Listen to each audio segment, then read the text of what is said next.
السلام عليكم ورحمة الله وبركاته. مرحبا بكم معنا في قناتكم الي سامبل كندا. اليوم ما كاين لا هجرة لا اندماج لا حتى شي حاجة، جينا غير باش نهنئوا الفريق ديالنا الوطني على هذا التأهل هذا النصف النهائي اللي هو تأهل تاريخي، وفرحة اللي هي من بعدها فرحة بالنسبة لنا حنا كاملين مغاربة، سواء اللي في داخل الوطن سواء اللي في خارج الوطن.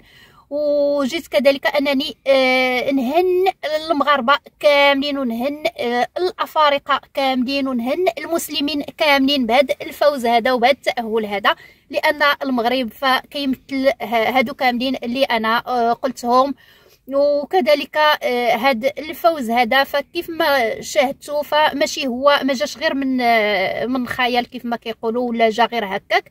فقبل منه كاين مجهود كبير، وقبل منه كاين استعدادات، وكاين بزاف ديال الحوايج. فالفريق ديالنا الوطني اليوم عطانا درس اللي خصنا نتعلموه، وهو اننا عمرنا ما نفقدوا الامل، عمرنا ما نيأسوا، عمرنا ما نقولوا على انه شي حلم مستحيل. فكل شيء انه يمكن يتحقق بجهد ديال الله سبحانه وتعالى، وكذلك باننا نديروا مجهود ونحاولوا اننا نوصلوا ونحققوا الاهداف ديالنا والاحلام ديالنا.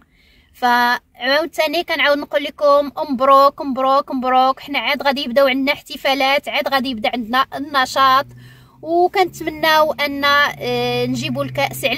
علاش لا لمن ياخذش المغرب كاس العالم؟ حنا مآمنين بالفريق ديالنا الوطني، مآمنين بالقدرات ديال اللعابه، ومآمنين كذلك بالمدرب ديالنا الوطني. فهانتوما كتشوفوا ملي كنديروا الثقه في وليدات بلادنا كيخدموا، وليدات بلادنا كيستاهلوا اننا نعطيهم فرصه واننا نثقوا فيهم. ولنا عوده معكم في النهائيات.